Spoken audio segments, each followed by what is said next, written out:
You ask Tiger to solve. This deals with linear equations with one unknown. The final result is x equals 83. Let's solve it step by step. Group all constants on the right side of the equation.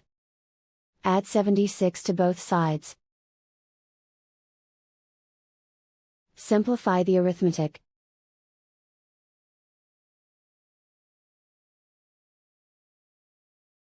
Isolate the x. Divide both sides by 10. Simplify the fraction. Find the greatest common factor of the numerator and denominator. Factor out and cancel the greatest common factor. And so the final result is x equals 83.